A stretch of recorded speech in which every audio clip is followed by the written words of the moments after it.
जाधव. अध्यक्ष महोदय, धन्यवाद. या लक्षवेधीवर आपण मला बोलण्याची संधी दिलीत. दोन प्राधिकरणाची इथे चर्चा झाली, एक म्हणजे केंद्र शासन आणि राज्य शासन. पण या झोपडपट्टीशी संबंधित असं महत्वाचं जे प्राधिकरण आहे आणि ते म्हणजे मुंबई महानगरपालिका.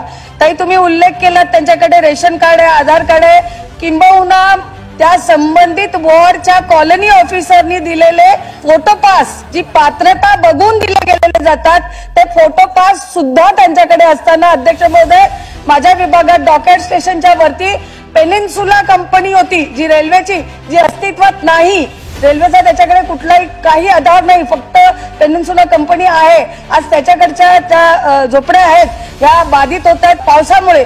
आणि अध्यक्ष मध्ये त्यांच्याकडे फोटो पास असताना सुद्धा त्यांना, मी म्हणत नाही, मी म्हणजे काही लोकांनी, सन्मान्य सदस्यांनी त्यांच्या परीनं मागणी केली की त्यांना तिथेच प्रस्थापित करा. पण माझं म्हणणं आहे की किमान प्रस्थापित करा, कारण ज्या वॉल खाली येतात त्याच्यावर झोपडपट्ट्या येतात आणि ते फोटो पास धारक आहेत, ते आपला महानगरपालिकेला कर भरतात. तर ह्या प्राधिकरणाला सुद्धा यात महत्वाचा वाटा आहे, तो लक्षात घ्यावा, एवढंच माझं म्हणणं. अध्यक्ष महोदय, ही दहिसरच्या परिसरामध्ये असलेली आता लक्षवेधी पूर्ण मुंबईभर पसरलेली आहे. माझी विनंती अशी आहे, या संदर्भामध्ये गांभीर्य ओळखूनच रेल्वे मंत्र्यांशी बैठक घेण्याचा निर्णय घेतलेला आहे आणि अधिवेशन संपायच्या अगोदर एका बैठकीचं आयोजन करून निर्णय घेतला जाईल.